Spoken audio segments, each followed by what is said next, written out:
दोस्तों नमस्कार।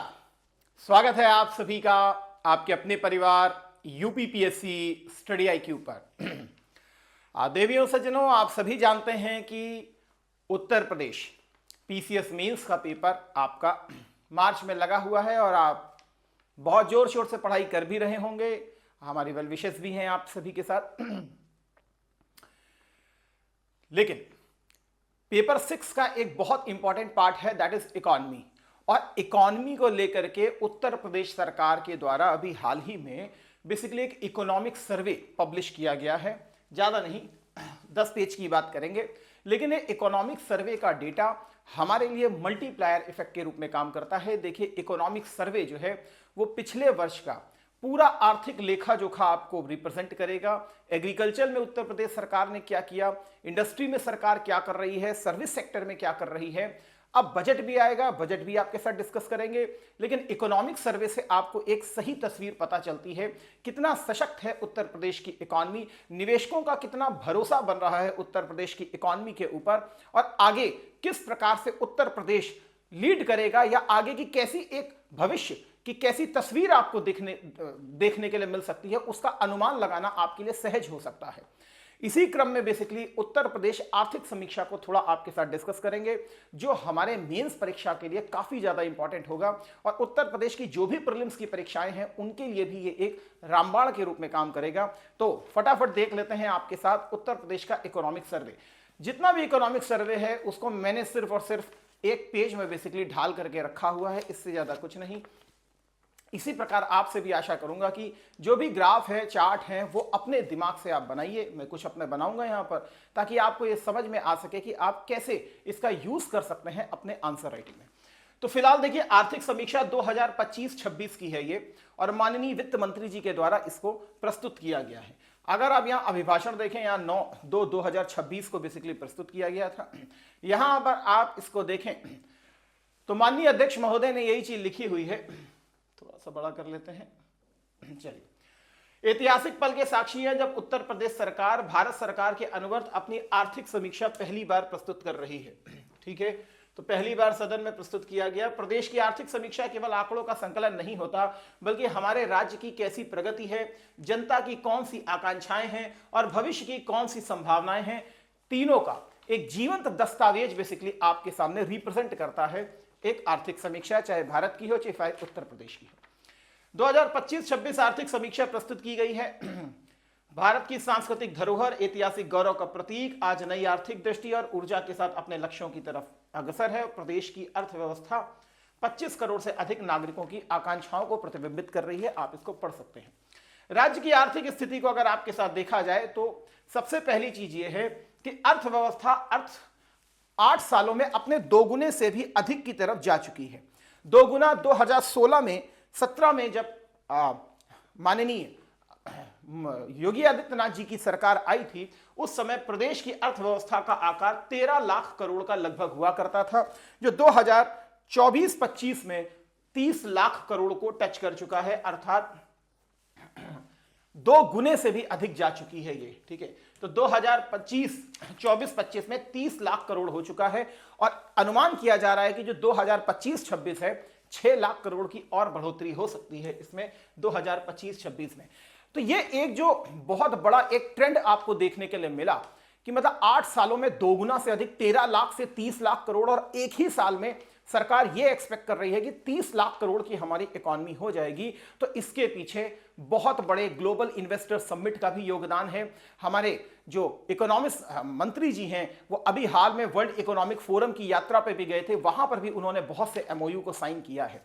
तो प्रदेश में बढ़ते हुए इन्वेस्टर का ये यकीन है। प्रदेश में इन्वेस्टर तभी यकीन करता है जब शांति होती है, सुव्यवस्था होती है, तो इसका अर्थ है कानून का राज होता है, रूल ऑफ लॉ अच्छे से काम कर रहा होता है, इन्वेस्टर को भरोसा होता है सरकार की नीतियों पर। तो इस पैमाने पर भी हम देखें तो सुशासन के प्रगति में भी उत्तर प्रदेश आगे की तरफ बढ़ रहा है। तो यहां पर ये आप पढ़ सकते हैं, 3S की नीति को बेसिकली प्रोवाइड कर रही है सरकार। एक तो सेफ्टी प्रोवाइड कर रही है, तो किसी प्रकार का माफिया राज नहीं होगा। स्टेबिलिटी, जो भी नीतियां आ रही हैं वो बेसिकली कैसी हैं, वो स्टेबल प्रकृति की हैं। ऐसा नहीं है कि कोई चीज चेंज हो रही है। सिंगल विंडो क्लियरेंस सिस्टम को रखा गया है निवेश पोर्टल के माध्यम से, और स्पीड, सिंगल विंडो पोर्टल है तो स्पीड के नाम से भी आप समझ सकते हैं। उत्तर प्रदेश की इकोनॉमी को अगर आपसे देखें तो 2016-17 में ये राष्ट्रीय अर्थव्यवस्था में लगभग 8.6% का योगदान देती थी, जो 2024-25 में बढ़ के 9.1% पे आ चुका है। तो ये भी एक अच्छा जंप दिखा रहा है, एक भरोसा दिखा रहा है, और इन्वेस्टमेंट की प्रगति को भी यहां पर आलोकित कर रहा है। प्रति व्यक्ति आय के हिसाब से देखें तो प्रति व्यक्ति आय में यहां पर यह चीज दिखाई गई है कि 1970-71 में अगर हम देखें तो प्रतिशत के रूप में उत्तर प्रदेश की आय जो है वो 2014-15 तक लगातार गिरने का ट्रेंड आपको दिखाया गया, और 2014-15 के बाद फिर से इसका उठने का ट्रेंड यहां पर हमको देखने के लिए मिल रहा है।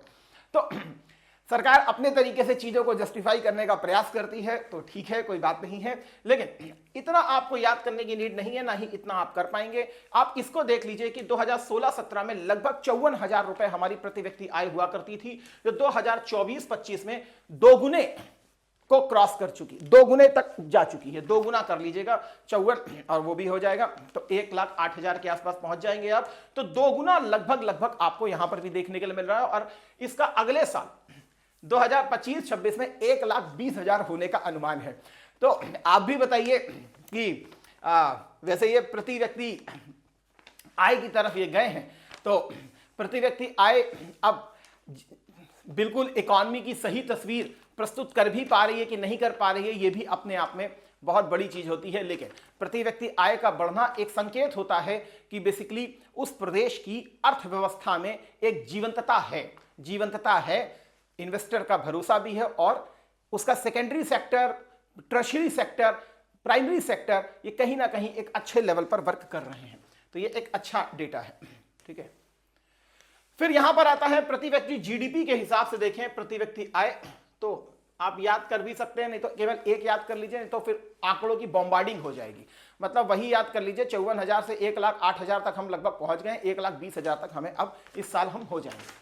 उत्तर प्रदेश की अर्थव्यवस्था, this is very very very very most important, कृषि और संबंधित क्षेत्रों का योगदान 25.8% है, औद्योगिक क्षेत्र 27.2 है, और सर्विस सेक्टर 47% है।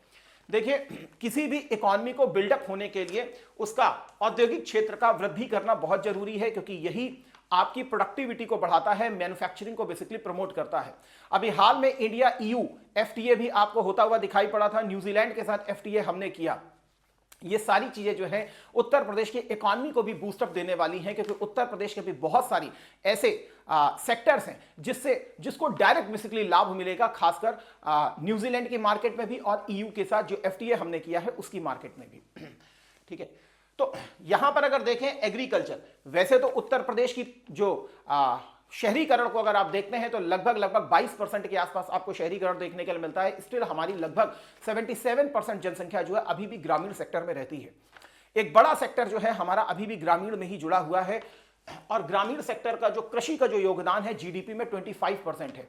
जरूरी है किसी देश को डेवलप, किसी प्रदेश या देश को डेवलप करने के लिए वो प्राइमरी सेक्टर से सेकेंडरी सेक्टर की तरफ शिफ्ट करे, और उत्तर प्रदेश में ये वाला जो सेक्टर है औद्योगिक सेक्टर, वो आपको बढ़ते हुए ट्रेंड में दिखाई पड़ेगा। अगर आप पीछे, अगर आपको कुछ थोड़ा सा डेटा याद हो पिछले बजट का भी, तो आप इससे अनुमान लगा सकते हैं कि औद्योगिक सेक्टर जो है उसमें धीरे धीरे वृद्धि हो रही है, और औद्योगिक सेक्टर की वृद्धि का अर्थ है कि रोजगार ज्यादा बढ़ेगा। रोजगार बढ़ेगा तो बट ऑब्वियस है कि इकोनॉमी का एक वर्चुअस साइकिल जो है वो घूमना स्टार्ट हो जाता है, क्योंकि एग्रीकल्चर में इनकम उतनी नहीं होती है, जबकि औद्योगिक सेक्टर में वैल्यू एडिशन आपको ज्यादा देखने के लिए मिलता है। That's why that is very very most important, ठीक है। राजकोषीय स्थिति को देखें तो राजकोषीय स्थिति आपको यह बताती है कि एक्चुअल में उत्तर प्रदेश कितने लाख करोड़ की इकोनॉमी है, कितना हमारी सरकार की स्ट्रेंथ है, कितनी वीकनेसेस हैं, ये सारी चीजें आपको राजकोषीय स्थिति देख करके मिल जाती है। और ये बहुत अच्छी बात है कि उत्तर प्रदेश की राजकोषीय स्थिति को अगर देखा जाए तो बजट का आकार जो 2016-17 में लगभग 3.5 लाख करोड़ का हुआ करता था, 2024 में वो 8 लाख करोड़ को टच कर गया। तो यहां पर आप देख सकते हैं लगभग 2016-17 में जो 3.5 लाख करोड़ का हमारा बजट हुआ करता था, 2025-26 में लगभग 8.25 लाख करोड़ को टच कर चुका है।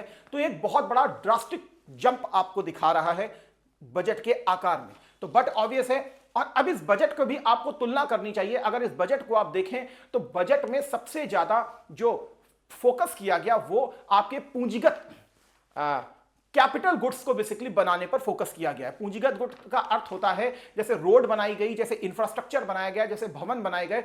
इनका तात्कालिक इंपैक्ट आपको नहीं देखने के लिए मिलता, लेकिन किसी भी इकोनॉमी को संवारने और संभालने के लिए आपकी पूंजीगत जो इन्वेस्टमेंट होता है वो सबसे ज्यादा इंपॉर्टेंट माना जाता है। और उत्तर प्रदेश सरकार ने, अगर पिछला बजट आपको याद हो तो लगभग 22% के आसपास अवसंरचना क्षेत्र को बेसिकली अपना डेडिकेट किया था। इस बार भी अब जो बजट आएगा उसमें भी हम देखेंगे कि पूंजीगत कितना बेसिकली आपको इन्वेस्टमेंट होता हुआ दिखाई दे रहा है। अगर भारत सरकार के बजट को देखें तो पिछली बार 11 लाख करोड़ था, इस बार लगभग 12.5 लाख करोड़ जो है पूंजीगत चीजों पे खर्चा करने की बात की गई है। ये एक इंडिकेशन होता है कि सरकार जो है बुनियादी परिवर्तन करने का इरादा भी रखती है। सरकार केवल वेलफेयर के लिए ही नहीं सोच रही है, बल्कि वो एक भविष्य दृष्टा के रूप में भी वर्क कर रही है, जो भविष्य को लेकर के चलता है। वास्तविकता ये होती है कि उसका वर्तमान और भविष्य दोनों के साथ कनेक्शन अच्छा बनता है। तो पूंजीगत चीजों में इन्वेस्टमेंट करना ये एक अच्छा साइन माना जाता है। यहां पर अगर देखें तो पूंजीगत व्यय जो है उसको बढ़ाया गया है। 2016-17 में अगर आप देखें तो लगभग 70,000 करोड़ रुपए हम खर्चा करते थे अपने पूंजीगत को उत्पादन करने में, भवन हो गया, सार्वजनिक अवसंरचना, इन सबको लेकर के। इसमें लगभग 1,50,000 करोड़ के आसपास हम पहुंच चुके हैं। कहां पर? 2024-25 में। तो 70 दूना 140 करके इस तरीके से याद कर लेंगे तो एक ब्रॉडर आइडिया आपको रख जाएगा। देखिए इसको 147 है तो बस ठीक है, 145 भी लिख सकते हैं, 140 भी लिख सकते हैं, 150 तक भी आप आ सकते हैं, ठीक है ना। एक मोटा मोटा केवल आइडिया होना चाहिए आपके पास ताकि आप उसको जस्टिफाई कर सकें। तो ये दिखा भी है प्रदेश की वित्तीय प्राथमिकताओं, विकासोन्मुखी वित्तीय प्राथमिकताओं को टच करता है। और दूसरी तरफ देखें केवल यही नहीं है बल्कि जो सार्वजनिक ऋण और जीडीपी का अनुपात देखें, अगर भारत सरकार का देखेंगे तो आप ये समझिए कि 100 रुपए में भारत सरकार के ऊपर इस समय 55 रुपए का सिर्फ और सिर्फ उधार लाइबिलिटीज डेप्ट चढ़ी हुई है। और उत्तर प्रदेश सरकार को अगर आप देखें तो लगभग हमारी जो पूरी जीडीपी है उसमें ऋण का जो अनुपात है वो 29% है। आपको इस तरीके से मान करके चलिए कि 100 रुपए में 29 रुपए जो है सरकार को उधार के रूप में सरकार ने लिए हैं। ये 2024-25 में घट करके हो गया 28%। इसका मतलब हमने अपने स्वयं के संसाधनों को विकसित करना स्टार्ट कर दिया है। हमने स्वयं से क्या कहते हैं उन कर राजस्व को बढ़ाया। अगर उत्तर प्रदेश के कर राजस्व को देखेंगे तो उत्तर प्रदेश का कर राजस्व बढ़ा है स्वयं के कर राजस्वों के आधार पर। यह बता रहा है कि आपके यहां इन्वेस्टमेंट भी हो रहा है, आपके यहां उत्पादन भी हो रहा है और टैक्स की चीजें आपके यहां बढ़ भी रही हैं। देखिए यहां पर ऋण और जीडीपी को इस हिसाब से समझिएगा। ये ऋण जो है अगर ऋण अनुत्पादक कार्यों के लिए लिया जाता है तो वो एक लाइबिलिटी बन जाता है, लेकिन ये एक जब उत्पादक कार्यों के लिए लिया जाता है तो ये एक देश की समृद्धि के लिए सबसे आवश्यक होता है। आप अपने से इसको कंसीडर कर सकते हैं। यदि आप किसी ऋण को लेते हैं अपनी शिक्षा को पूरा करने के लिए या किसी मशीनरी को लेने के लिए जिससे आप भविष्य में कुछ उत्पादन करना चाहते हैं, तो वो ऋण आपके लिए उत्पादक होता है। यही आप अगर खाने पीने में उड़ा देते हैं या शादी ब्याह में उड़ा देते हैं, इन सब में उड़ जाता है, तो फिर वो आपके लिए एक लाइबिलिटी बन जाता है, क्योंकि फिर आपको ऋण के चुकाने के लिए ऋण लेना पड़ता है। तो यहां पर जो चीजें की गई हैं पूंजीगत चीजों में बेसिकली इसको इन्वेस्टमेंट किया गया है। इसीलिए तो आपने देखा कि लगभग 70,000 करोड़ से लगभग 1,50,000 करोड़ के आसपास हमारा पूंजीगत इन्वेस्टमेंट हो चुका है। ठीक है, यहां पर देखिए स्वयं का कर राजस्व भी आपको इसमें दिखा रहा है कि हमारा पहले 2.5 गुना बढ़ा है। 2016-17 से लेकर के 2024-25 तक हमारा 2.5 गुना क्या कहते हैं कर राजस्व अपने के हिसाब से बढ़ गया है। यह बहुत इंपॉर्टेंट बात है। इसका मतलब है कि उत्तर प्रदेश में लोगों की स्थिति बेहतर हो रही है, वो ज्यादा से ज्यादा टैक्स प्रोवाइड कर रहे हैं। इस हिसाब से प्रदेश का डेवलपमेंट हो रहा है। ये केवल इकोनॉमी की ही स्तर पर नहीं है, ये एक गवर्नेंस के मॉडल पर भी बेसिकली वर्क कर रहा है कि गवर्नेंस भी हमारा अच्छा है। ई गवर्नेंस के आधार पर हम काम कर रहे हैं। लोगों के ऊपर जो होता है ना कि मतलब रेड टेपिज्म, जो भ्रष्टाचार है वो बेसिकली कम होता हुआ दिखाई दे रहा। तो ये इसका भी एक इंडिकेशन है। और सबसे बड़ी चीज है कि एफआरबीएम के मानकों के अनुरूप हमारा सार्वजनिक ऋण और ये चीजें हमारी चल रही हैं। ठीक है ना, तो ये इसके अनुरूप ही है। तो ये बताता है कि FRBM के जो मानक लगे हुए हैं, आप भी जानते हैं 2003 का भी एक्ट लगा हुआ है FRBM का, उसने बेसिकली ये चीज़ों के बारे में मानक निर्धारित किए हुए हैं। एग्रीकल्चर सेक्टर को देखें, एग्रीकल्चर सेक्टर को देखें उत्तर प्रदेश की, तो स्पेशली खाद्यान्न, गेहूं, धान, गन्ना, आलू, केला, आम, अमरूद, आंवला, मेथा में राज्य की हिस्सेदारी राष्ट्रीय स्तर पर सबसे अधिक है। तो यह एक अपनी अच्छी चीज बता रहा है कि एग्रीकल्चर में उत्तर प्रदेश एक प्रॉस्परस स्टेट के रूप में है। हमने बहुत सारे FTA किए हैं, ब्रिटेन के साथ किया, न्यूजीलैंड के साथ किया, अभी अमेरिका के साथ तो बातचीत चल ही रही है, वो तो आपको मालूम है। तो EU के साथ हमारा पूरा FTA हुआ, तो इससे हमारे यहाँ की जो प्रोडक्ट्स हैं वो वहां पर भी जा सकते हैं। कुछ प्रोडक्ट्स अगर आप FTA को पढ़ेंगे तो आपको ये चीज पता चलेगी। तो इससे उत्तर प्रदेश में भी एक वैल्यू एडिशन हो सकता है, यहाँ के किसानों को भी हम ज्यादा से ज्यादा प्रोत्साहन दे सकते हैं, इंडस्ट्री के साथ उसका लिंक कर सकते हैं, फूड प्रोसेसिंग इंडस्ट्री को यहां पर डेवलप कर सकते हैं, और एक वैल्यू एडिशन करने के बाद हम विदेशों में भी एक्सपोर्ट मार्केट को देख सकते हैं। आज वाराणसी से बेसिकली गल्फ कंट्रीज की तरफ एक्सपोर्ट मार्केट को बेसिकली बढ़ाया गया है। उत्तर प्रदेश का जो पूर्वोत्तर का क्षेत्र है, इसको फोकस किया जा रहा है as a food producing hub के रूप में भी। आपको मालूम है कि यहां पर भी जो स्कीम थी ना, क्या नाम था यार उसका, देखिए स्कीम का नाम मैं भूल गया, वही जो पूर्वोत्तर के 21 राज्यों में है और बुंदेलखंड के 8 राज्यों में चल रही है।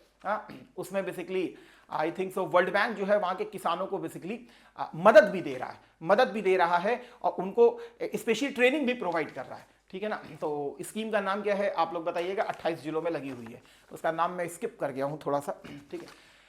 अगर मछली उत्पादन में देखें तो 115% की वृद्धि, अर्थात कृषि और संबंधित क्षेत्र दोनों को फोकस किया जा रहा है। तो संबंधित क्षेत्रों में आपको यहां पर मत्स्य पालन भी दिख रहा है, दूध उत्पादन में 33% की वृद्धि हुई है, अंडा उत्पादन में 167% की वृद्धि हुई है। ये चीजें दिखाती हैं कि इंसान का कंज्यूमरिज्म का लेवल जो है वो चेंज हुआ है। अब वो सिर्फ खाद्य पदार्थों में ही खर्चा नहीं कर रहा है, बल्कि वो कृषि से इतर जो दूसरी चीजें हैं, वैल्यू एडिशन की प्रोडक्ट्स है, वो वहां पर भी खर्चा कर रहा है। ये इंडिकेशन होता है कि समृद्धि का, ठीक है। सिंचित क्षेत्र देखें तो यह लगभग 27% बढ़ गया है, यह भी एक बहुत बड़ी बात है। अर्थात कृषि को भी एक्सपेंड किया गया है उत्तर प्रदेश में, लगभग 60 लाख हेक्टेयर की महत्वपूर्ण वृद्धि है। अर्थात उत्तर प्रदेश जो है वो आपके खाद्यान्न का बास्केट डेवलप हो रहा है। फसल सघनता जो पहले हमारी 162% थी वो 193% हो गई है। अर्थात फसल सघनता जो होती है कि कितना डेंसली क्रॉप को बेसिकली लगाया जा रहा है, सिंचाई विस्तार हुआ है, फसल बीमा, DG क्रॉप सर्वे और कृषि सुधार नीतियों का परिणाम है। ये डाटा एग्रीकल्चर के हिसाब से बहुत ज्यादा इंपॉर्टेंट है, ठीक है। उसी प्रकार देखें तो चीनी मिले आपको मालूम है कि एथेनॉल जो है अब बायो एनर्जी के रूप में भी यूज किया जाता है, और सबसे बड़ी चीज है कि उत्तर प्रदेश की बायो एनर्जी पॉलिसी 2022 भी बेसिकली लागू की गई है और एथेनॉल को यूज किया जा रहा है स्पेशली आपके एज अ बायोफ्यूल के रूप में। तो चीनी मिलों को भी यहां पर सब्सिडी दी गई है, और सबसे बड़ी चीज क्या है कि यहां अगर आप देखें गन्ना किसानों का भुगतान भी बताया गया है। चलिए यहां पर देख लेते हैं। तो गन्ने की पेराई 92 लाख चीनी उत्पादन किया गया, तो चीनी का तो बास्केट है ही उत्तर प्रदेश हमारा, ठीक है। चीनी का आधुनिकीकरण किया गया। चीनी मिल को केवल चीनी मिल के हिसाब से मत देखिएगा, हमारे यहाँ उत्तर प्रदेश में अगर चीनी के शुगर केन को देखें तो वेस्टर्न से लेकर के पूरा ईस्टर्न तक क्या कहते हैं, हमारे यहाँ तराई बेल्ट जो है, हमारे यहाँ गन्ने का एक बड़ा उत्पादन किया जाता है। तो अगर मिलें ज्यादा होंगी तो बट ऑब्वियस है कि चीनी का उत्पादन बहुत अच्छे तरीके से हो सकता है। नहीं तो पहले मिलें नहीं होती थी, मिलें कम हुआ करती थी, तो पेराई जो है वो बहुत समय से नहीं हो पाती थी। पेराई समय से नहीं हो पाती थी तो बहुत सारा गन्ना इस प्रकार से खराब भी हो जाता था, शुगर कंटेंट भी उसका कम हो जाता था। जितनी जल्दी फसल को काट करके उद्योग तक पहुंचाया जाता है तो उसमें उतना शुगर का कंटेंट होता है, लेकिन मिले नहीं होने के कारण शुगर का कंटेंट कम हो जाता था। तो दैट्स वाई इसमें चीनी का प्रोडक्शन भी कम हो जाता था, और ऊपर से भुगतान भी नहीं हो पाता था, किसानों को भी भुगतान नहीं हो पाता था। ये एक बड़ी समस्या थी। तो इसी कारण चीनी मिलों का आधुनिकीकरण किया गया है, ठीक है। और भुगतान भी अच्छा किया जा रहा है, 3 लाख करोड़ किया गया है। इसमें एक इन्होंने किया है कि 1995 से 2017 तक देखें तो 2 लाख करोड़ से भी लगभग 2 लाख करोड़ का भुगतान किया गया, जबकि 2016 से अब तक 3 लाख करोड़ का बेसिकली भुगतान किया गया। तो इसका मतलब तेजी इसमें आई है, ठीक है ना। तो खांडसारी नीति भी आई है, तो खांडसारी नीति भी चल रही है। इसके अलावा प्रधानमंत्री किसान सम्मान निधि जो दी जा रही है वो सीधे DBT के माध्यम से दी जा रही है। हर आदमी को बेसिकली उसका पैसा जो है वो प्रॉपरली मिल रहा है। DBT एक इंपॉर्टेंट है, ई गवर्नेंस का भी एक इंपॉर्टेंट कंपोनेंट है। Seed park that is very important है, क्योंकि देखिए सबसे इंपॉर्टेंट चीज क्या होती है, जब तक सीड नहीं होता है या कृषक पिछले ही सीड को अगर यूज करता है तो उसकी जो प्रोडक्टिविटी होती है कम होती है। इसीलिए सीड पार्क के माध्यम से सीड कि बेहतर अनुसंधान को भी इसमें प्रमोट किया गया है। तो यहां पर हम देख सकते हैं उन्नत सीड पार्कों की स्थापना की जा रही है। लखनऊ में भी एक उन्नत सीड पार्क की स्थापना की गई है, जैसा कि आपको ज्ञात भी है। ठीक है, तो हाइब्रिड बीज, स्पीड बीज प्रसंस्करण, इन सबको प्रमोट किया गया है। बीज आयात पर हमारी निर्भरता घटेगी तो हमारा डॉलर भी कम जाएगा। औद्योगिक सेक्टर को देखें तो स्पेशली जो हमारे चैंपियन सेक्टर हैं कौन कौन से, इलेक्ट्रॉनिक का सेक्टर, रक्षा उत्पादन का सेक्टर, टेक्सटाइल का सेक्टर और खाद्य प्रसंस्करण का सेक्टर। टेक्सटाइल एक बहुत इंपॉर्टेंट कंपोनेंट है, खासकर आपको पता होना चाहिए कि बांग्लादेश को हम बहुत बड़े लेवल पर क्या कहते हैं, यार्न और फाइबर बेसिकली एक्सपोर्ट करते हैं। ये एक अलग बात है कि आज भी मैं जब इस वीडियो को रिकॉर्ड कर रहा हूं तो बांग्लादेश जो है वो अमेरिका के साथ बेसिकली एक एग्रीमेंट कर चुका है जिसमें उसको 0% ड्यूटी भी देनी पड़ेगी, लेकिन वो जो अमेरिकन रॉ मटेरियल है कपास का उसको पहले इंपोर्ट करेगा अपने यहाँ, फिर उसके यहाँ एक्सपोर्ट करेगा। तो ये एक हमारे लिए चिंता का विषय होगा, खासकर उत्तर प्रदेश के लिए भी, टेक्सटाइल सेक्टर के लिए भी, ठीक है ना, क्योंकि उनका एग्रीमेंट हो चुका है। चलिए, तो उद्योगों में निवेश बढ़ा है, इसको दिमाग में रखिए। इसके अलावा औद्योगिक गलियारे, एक्सप्रेसवे परियोजनाओं पर सबसे ज्यादा फोकस उत्तर प्रदेश सरकार के द्वारा किया गया है। कारखाने 2 गुने से अधिक हो गए हैं, तो यह भी एक बड़ी इंपॉर्टेंट न्यूज है। 16-17 में कारखाने हुआ करते थे लगभग 14,000 या 30,000 के आसपास हो गए, तो ये दिखा रहा है कि हमारा औद्योगिक सेक्टर, सेकेंडरी सेक्टर बढ़ता हुआ आपको दिखाई दे रहा है। और ये जो चैंपियन सेक्टर्स हैं इस पर ज्यादा इन्वेस्टमेंट यहां पर आ रहा है। वार्षिक उद्योग सर्वेक्षण की बात करें तो सकल मूल्य वर्धन, वैल्यू एडिशन जो है वो 25% का हमको देखने के लिए मिल रहा है, और यह वृद्धि दर देश के प्रमुख राज्यों में प्रथम स्थान के साथ ही साथ जो अखिल भारतीय और जो वृद्धि दर है उससे भी ज्यादा है। ये एक बहुत अच्छी इंपॉर्टेंट बात है कि उत्तर प्रदेश में औद्योगिकरण की तरफ ये आगे की तरफ जा रहा है। जब औद्योगिकरण हो रहा है तो निर्यात भी तेजी से हो रहा है। तो 2016-17 में लगभग 1 लाख का हम निर्यात करते थे, अब लगभग हम 2 लाख के आसपास पहुंचने वाले हैं। लगभग 2 लाख के आसपास पहुंचने वाले हैं। देखिए, आप इतना डेटा नहीं कंज्यूम कर पाएंगे, 0.84 लाख, ठीक है, लगभग 1 लाख से अब हम 2 गुने की तरफ जा रहे हैं, लगभग 1,90,000 2 लाख की तरफ जा रहे हैं, निर्यात हम करेंगे। यह हमको बताता है कि विनिर्माण क्षमता, नीति आधारित विकास, वैश्विक बाजारों में उत्तर प्रदेश की उपस्थिति अब हो रही है। जब प्रधानमंत्री मोदी जी की सरकार आई थी तब इन्होंने पैरा डिप्लोमेसी को भी प्रमोट किया था, उसी पैरा डिप्लोमेसी का भी एक ये इंपॉर्टेंट पार्ट है। ठीक है, इसके अलावा अगर हम देखें एक्सपोर्ट प्रिपेयर्डनेस इंडेक्स, ये भी एक इंपॉर्टेंट चीज है। एक्सपोर्ट प्रिपेयर्डनेस इंडेक्स में उत्तर प्रदेश 2022 में 7वें स्थान पर था, अब घट करके हो गया है 4थे स्थान पर। तो मतलब निर्यात तैयारी सूचकांक, तो निर्यात के क्रम में भी ये आगे बढ़ा है। देखिए यहां पर जो महाराष्ट्र, तमिलनाडु, गुजरात आपको दिख रहे हैं, यहां पर शहरीकरण ज्यादा है, यहां पर औद्योगिकरण ज्यादा है। उत्तर प्रदेश पहले एक समय बीमारू स्टेट के रूप में कंसीडर किया जाता था, लेकिन अगर आप भी उत्तर प्रदेश मतलब उत्तर के प्रदेशों में अगर इवैल्यूएट करने का प्रयास करें, जज करने का प्रयास करें, तो आप इस चीज को जानेंगे कि आज भी बिहार को आप देखिए, चाहे आप मध्य प्रदेश को देखिए, चाहे राजस्थान को देखिए, वो हिसाब से इनका डेवलपमेंट नहीं हो पाया है।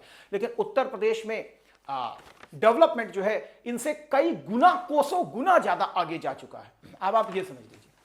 तो ये एक्सपोर्ट प्रिपेयर्डनेस इंडेक्स को केवल इस हिसाब से मत देखिए, अधिकतर इसमें गुजरात में तो मालूम था, गुजरात अभी क्या, वो पहले से आप हड़प्पा काल से देखेंगे तब से बेसिकली एक्सपोर्ट कर रहा है।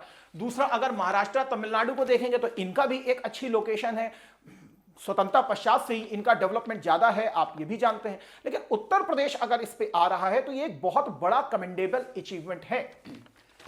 निवेश को देखें तो अभी हमारे मंत्री जी गए थे वर्ल्ड इकोनॉमिक फोरम, और वहां पर भी जाकर के उन्होंने लगभग 30,000 करोड़ के एमओयू साइन किए। कहां पर? डेटा सेंटर बनाया जाएगा, तो मतलब आईटी का हब भी बना रहे हैं उत्तर प्रदेश को।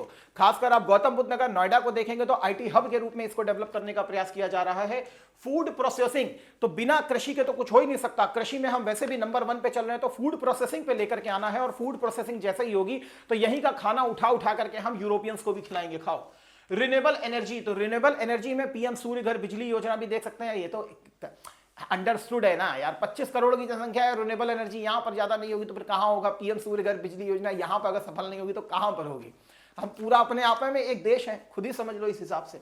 वेस्ट टू एनर्जी, ये एक अच्छा है, गाड़ी वाला आया घर से कचरा निकाल, तो भाई वो कचरा नहीं है, कचरे से कंचन है, ठीक है ना। उससे बायोगैस भी बना रहे हैं, उससे हम इलेक्ट्रिसिटी को भी प्रोड्यूस करने का प्रयास कर रहे हैं। रक्षा निर्माण, तो हमारे यहाँ डिफेंस के 6 नोड जा ही रहे हैं, आप भी ये बहुत अच्छे तरीके से जान रहे हैं।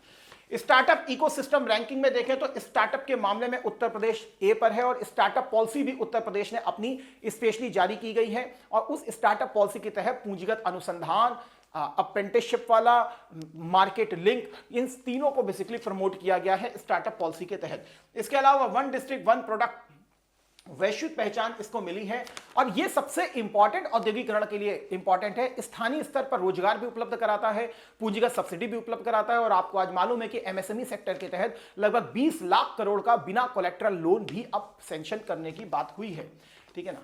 यहां पर आप देख सकते हैं इंटरनेशनल ट्रेड शो, ये सब भी चीजें हो रही हैं, सितंबर 2025 में अब होने वाला है, तो ये सब चीजें जो है ऑटोमेटिकली इनको प्रमोट करती हैं। ये बहुत अच्छा है ODOP, one district one product. कहीं पर भी जाइए तो कम से कम पता तो चलता है कि इस डिस्ट्रिक्ट का इंपॉर्टेंट प्रोडक्ट क्या है, उसको हमें कंज्यूम करने का मन करता है, चाहे आप कुछ भी कर लीजिए। अयोध्या जाइए और अयोध्या का अगर आप गुड़ नहीं लेते हैं तो फिर इसका मतलब है कि अयोध्या की पहचान को ही आपने नहीं पहचान पाए हैं।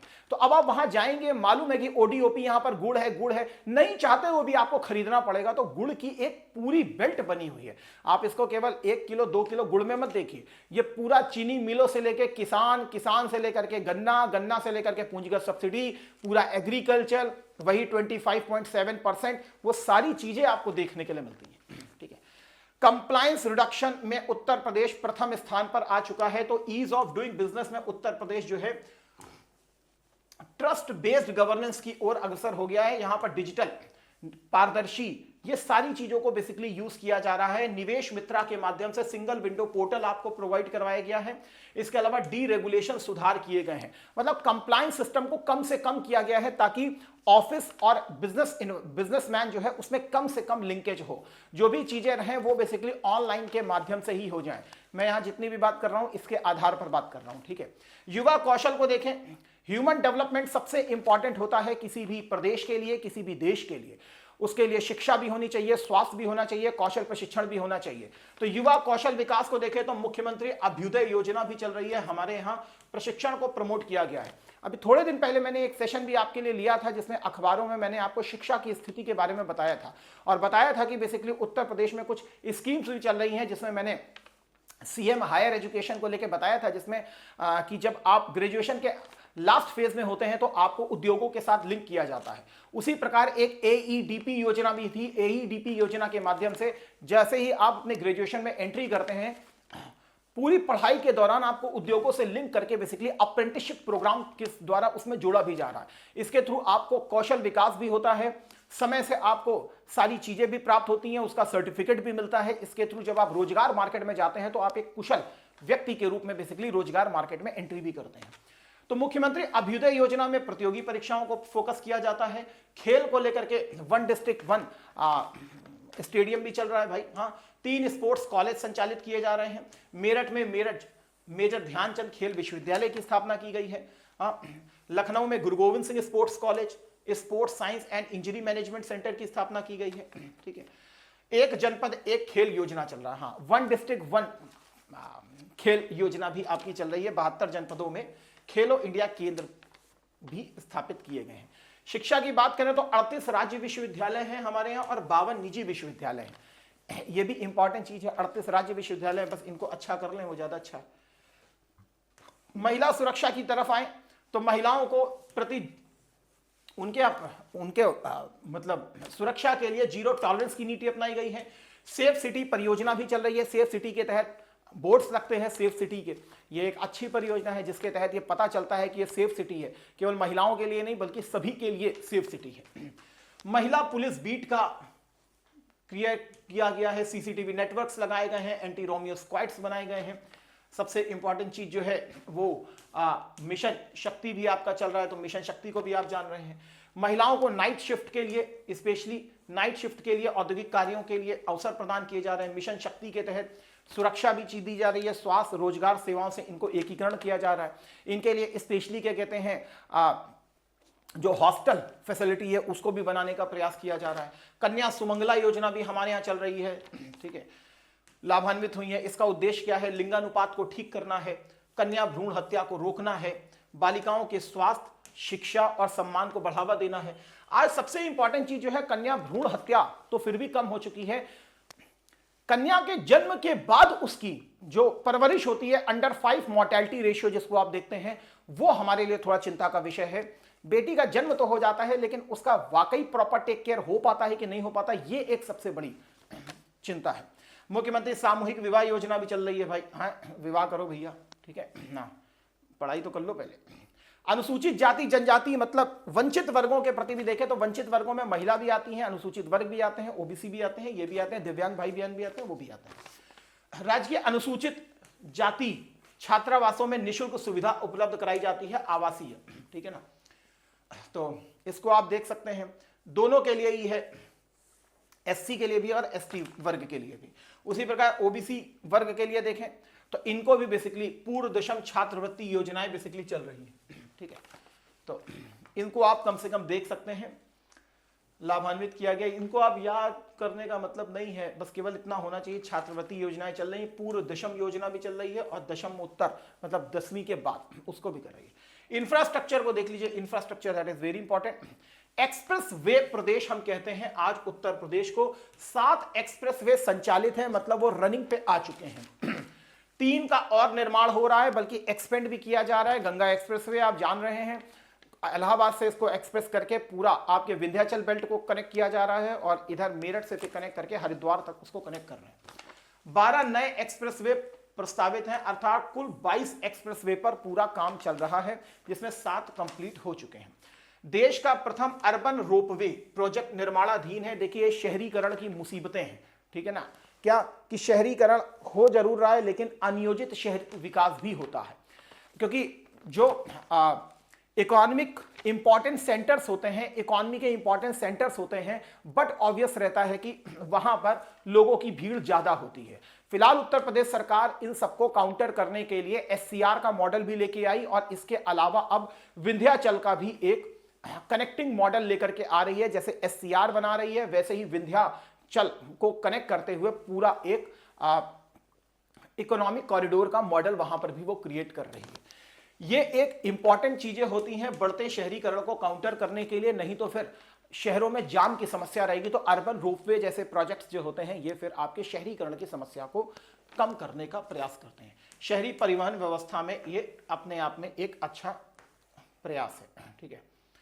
उसी प्रकार बुंदेलखंड, पूर्वांचल, गंगा एक्सप्रेसवे, यमुना एक्सप्रेसवे, ये सारी चीजों को आप देख रहे हैं, ठीक है। वैसे यमुना एक्सप्रेसवे तो पिछली गवर्नमेंट में था, पूर्वांचल, बुंदेलखंड, गंगा एक्सप्रेसवे को देख सकते हैं। सबसे बड़ा रेल नेटवर्क भी हमारे पास है, सबसे विस्तृत सड़क नेटवर्क भी हमारे पास है। राष्ट्रीय राजमार्ग के मामले में हम दूसरे स्थान पर हैं, पहले में आपका फिर महाराष्ट्र आ जाएगा। 90 राष्ट्रीय राजमार्ग उत्तर प्रदेश से होकर के जाते हैं और इसमें सबसे बड़े 2 इकोनॉमिक कॉरिडोर आपका ईस्टर्न डेडिकेटेड कॉरिडोर है और इधर वेस्टर्न डेडिकेटेड फ्रेट कॉरिडोर भी यहीं से ही जा रहा है। एवियन इंफ्रास्ट्रक्चर बहुत तेजी से है, 16 संचालित है हमारे यहाँ इस समय पोर्ट मतलब एयरपोर्ट्स, 12 इसमें घरेलू हैं, जिसमें आगरा है, बरेली है, गोरखपुर है, हिंडन है, कानपुर, कानपुर सिविल, मुरादाबाद, प्रयागराज, अलीगढ़, आजमगढ़, चित्रकूट, श्रावस्ती। अर्थात अब डायरेक्ट आपको यहां से फ्लाइट मिले ना मिले वो एक अलग बात है, लेकिन इनको डेवलप किया जा रहा है, उसी तरीके से डेवलप किया जा रहा है। अर्थात बहुत सारा ट्रैफिक नहीं होता है तो कम मतलब चांसेस रहते हैं, लेकिन धीरे धीरे आपको भी मालूम है लोगों की इकोनॉमिक प्रॉस्पेरिटी बढ़ेगी तो फिर ऐसी चीजें कॉमन हो रही हैं, ठीक है। 4 अंतरराष्ट्रीय हवाई अड्डे हमारे संचालित हैं पूरी तरीके से, अयोध्या, कुशीनगर, वाराणसी, लखनऊ। 8 और निर्माणाधीन है, ठीक है। 5वां हमारा बन रहा है कहां पर, जेवर वाले जगह पर, ठीक है।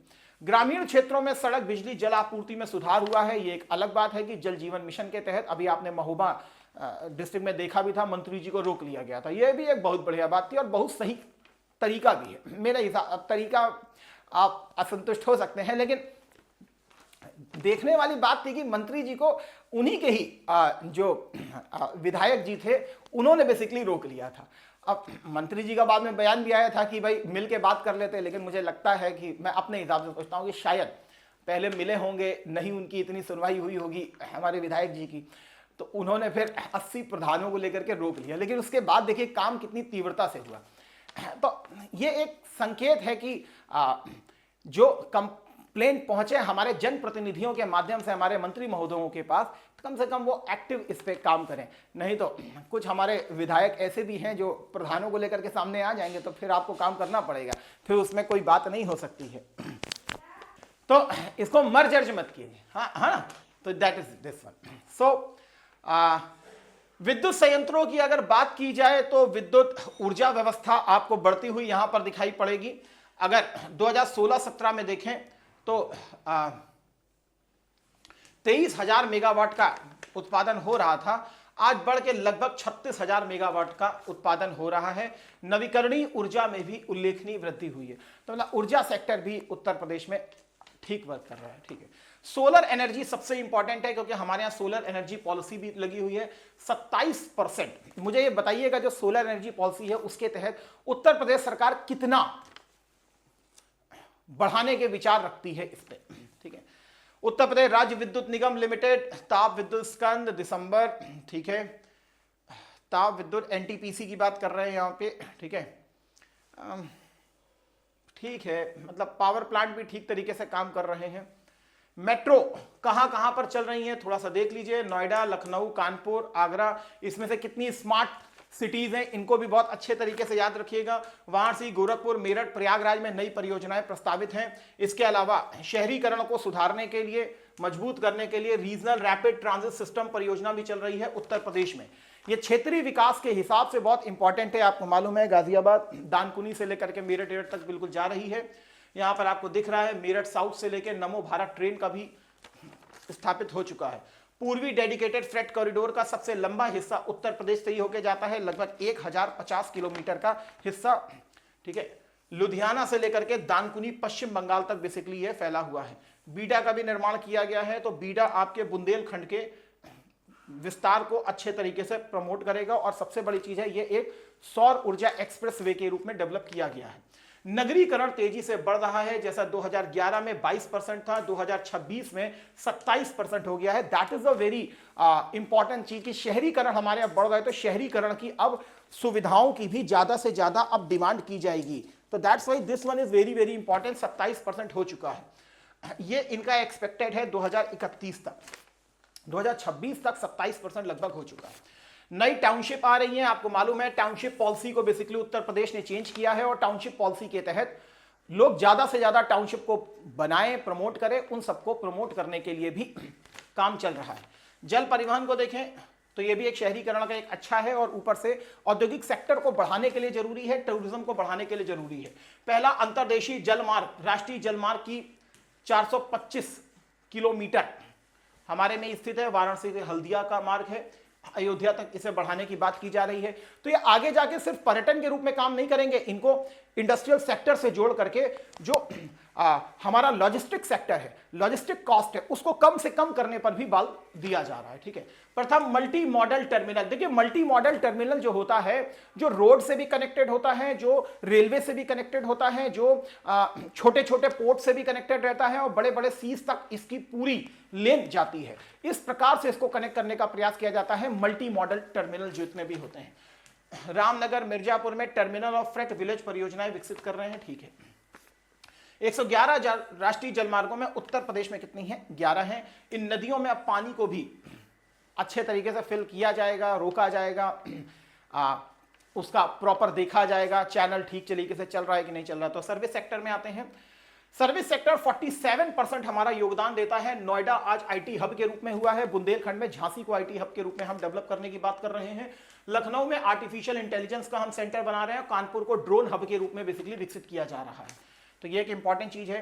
सांस्कृतिक विरासत और नीतियों से पर्यटन सेंटर को देखें तो 2024 में 64 करोड़ पर्यटक आए थे, 2025 में 66 करोड़ सहित लगभग 150 करोड़ पर्यटक आए थे। आपको मालूम है उस समय प्रयागराज वैश्विक नगर के रूप में तब्दील हो गया था, तो 156 करोड़ आ गए थे। सांस्कृतिक टूरिज्म हब बना है, और इसको कनेक्ट किया जा रहा है प्रॉपर एक चैनल के द्वारा कि जो प्रयागराज आए, वो वाराणसी भी जाए, वो अयोध्या भी जाए, मथुरा की तरफ भी आए, आगरा की तरफ भी आए, तो ये सारी चीजें इसमें की जा रही हैं। इसके अलावा फाइनेंशियल वित्तीय समावेशन को देखें तो बैंकिंग सेवाएं अच्छे तरीके से प्रोवाइड कर रहे हैं। बैंक शाखाएं, एटीएम, बीसी सखी, बैंक मित्र, ये सब रोजगार के साधन भी हैं। बैंक बीसी सखी, ठीक है ना, तो इनको भी दिया गया। जनधन योजना में 10 करोड़ खातों के साथ ये नंबर 1 पर है। ऋण जमा अनुपात में भी वृद्धि हुई है। सामाजिक विकास में देखें तो पेट्रोल की कीमतें देश में सबसे कम हैं, अभी 94 रुपए है, तो ये कम लग रहा है इनको। अरे वादा तो करके आए थे आपकी 4070 में आएंगे और अभी 94 रुपए है, ये कम लग रहा है इनको। चलिए कोई बात नहीं, अच्छी बात है। डीजल की कीमतें भी कम है, बात सही है, वैसे कोई गलत बात नहीं लिखी है। ईज ऑफ लिविंग को बेसिकली प्रमोट कर रही है। हेल्थ में देखें तो आयुष्मान जो है लगभग 5.5 करोड़ लाभार्थियों के आयुष्मान कार्ड भी बनाए गए हैं। नियमित टीकाकरण कार्यक्रम के तहत जो बच्चे हैं उनको भी सुरक्षित करने का प्रयास किया जा रहा है। शिक्षा के उन्नयन के रूप में अगर WHEE बॉक्स की अगर हम रिपोर्ट देखें, India skill report 2025, Uttar Pradesh में संख्यात्मक कौशल में 80% के साथ प्रथम स्थान पर है। संख्यात्मक कौशल, ठीक है। भविष्य की दिशा अब आपको बताई गई है। भविष्य में ये चीज आपको बताई जा रही है कि 2027 केवल विजन नहीं है, बल्कि सामाजिक समावेश, आर्थिक आत्मनिर्भरता, प्रशासनिक दूरदर्शिता है। डिजिटल अर्थव्यवस्था को हम प्रमोट करेंगे, हरित ऊर्जा को प्रमोट करेंगे, पर्यावरण संतुलन को प्राथमिकता देंगे, कौशल विकास युवाओं के लिए दिया जाएगा, स्टार्टअप योजनाएं जोड़ी जाएंगी, आत्मनिर्भर बनाएंगे। औद्योगिक सेक्टर के लिए इंटीग्रेटेड मैन्युफैक्चरिंग लॉजिस्टिक क्लस्टर्स बनाए जाएंगे। 26 जनपदों में 29 परिसरों में 27 में 84% भूमि अधिग्रहण पूरा हो चुका है। तो मतलब ये आप समझिए कि 26 जिले जो हैं उसमें ऐसे मैन्युफैक्चरिंग क्लस्टर्स को बनाने के लिए लगभग भूमि अधिग्रहण पूरा हो चुका है। देखिए भूमि अधिग्रहण वास्तव में एक बहुत बड़ी समस्या है। भूमि अधिग्रहण, आप इंक्रोचमेंट को देखते हैं, आज इंक्रोचमेंट इतना हो चुका है, अगर इंक्रोचमेंट आप तोड़ने जाते हैं तो आप, विपक्षी पार्टियां भी होती हैं वो भी उसको काउंटर करती हैं, सोशल ऑर्गेनाइजेशन होते हैं वो भी उसको काउंटर करते हैं। लेकिन आप खुद भी सोचिए कि अगर आप इंक्रोचमेंट कर रहे हैं तो सरकार कभी ना कभी आपके ऊपर एक्शन जरूर लेगी। अगर आप इंक्रोचमेंट करते रहेंगे तो फिर सरकार फिर डेवलपमेंट कहां से करेगी? ये भी एक बड़ी बात होती है, इसको भी समझना चाहिए, ठीक है। औद्योगिक क्लस्टर, ये सारी चीजें हैं, बाकी फिर उन्होंने अपना बोल दिया, ठीक है।